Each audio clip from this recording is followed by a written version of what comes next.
नाम्नोस्ति यावती शक्ति पाप निर्दहणे हरेः तावत् कर्तुम न शक्नोति पातकम पातकी जनाः। भगवान के नाम में पाप जलाने की इतनी क्षमता है कि एक पापी आजन्म मृत्यु पर्यंत पाप ही करता रहे तो भी उतना पाप नहीं कर सकता है जितना भगवान के नाम में पाप जलाने की क्षमता है। यमराज के दूत पहुंच गए यमराज के पास में और कहा कि हम अजामिल को लेने के लिए गए थे, उसके प्राणों का कर्षण करने के लिए, और उसने अंतिम समय में भगवान के नाम का पुत्र व्याज से नारायण नामोच्चारण कर लिया और वह वैकुंठ का अधिकारी हो गया। भगवत पार्षदों ने कहा यमराज ने कहा अपने दूतों से कि तुम बड़े सौभाग्यशाली हो कि तुमको भगवान के लोगों का दर्शन हो गया।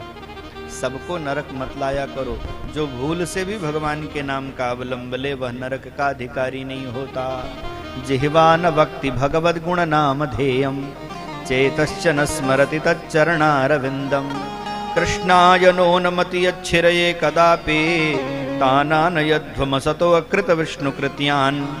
जिस अभागे की जिह्वा कभी भगवान के नाम का अवलंबन लेती हो, जिसकी चित्तवृत्तियां भगवान के चरणों का चिंतन न करती हो, जिसका सिर कभी भगवान के चरणों में झुकता न हो, ताना नयध्व उसको लेकर के आना। जो भगवान के नाम का अवलंब ले वह नरक का अधिकारी नहीं होता है। यह भगवान के नाम की दिव्य महिमा है। पर भगवान का नाम हमें सरलता से मिला है, इसलिए हम लोग इसकी कीमत नहीं समझते हैं। आपने सुना होगा आयुर्वेद के एक बहुत बड़े आचार्य हुए, वे कहते हैं कि यह शरीर सतसंधित है, एक दिन इसका पतन होगा, परिणाम बड़ा भयावह होगा। इसलिए हे दुनिया वालों, अगर अपना कल्याण चाहते हो तो सबसे बढ़िया औषधि बता रहा हूं। आयुर्वेदाचार्य औषधि बता रहे हैं। कौन सी औषधि पियो?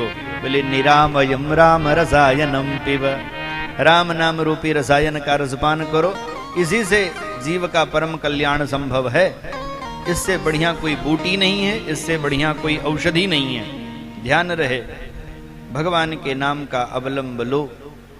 श्रोताओं, अब हम आपसे कहां कहां तक बतावें, बड़ा बढ़िया वर्णन है।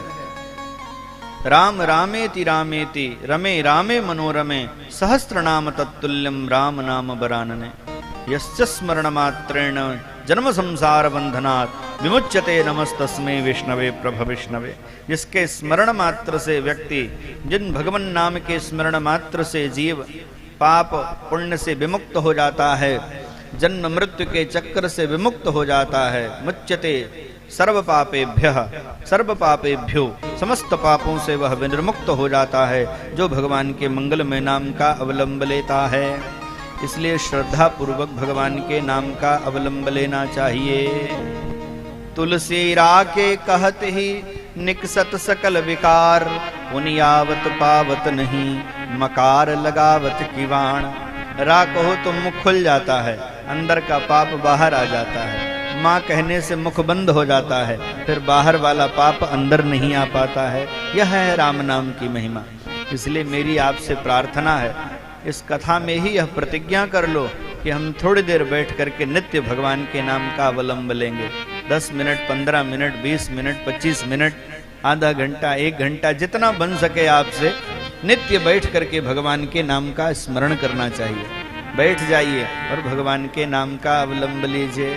हरे राम राम राम हरे हरे, हरे कृष्ण कृष्ण कृष्ण हरे हरे। ध्यान रहे।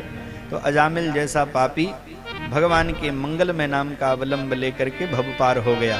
फिर हमें आपको डरने की आवश्यकता नहीं है।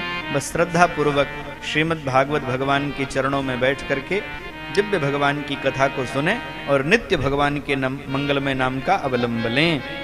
इसके बाद श्री परीक्षित जी कहते हैं, गुरुदेव भगवान, आपने हमें ध्रुव जी के वंश में उत्पन्न हुए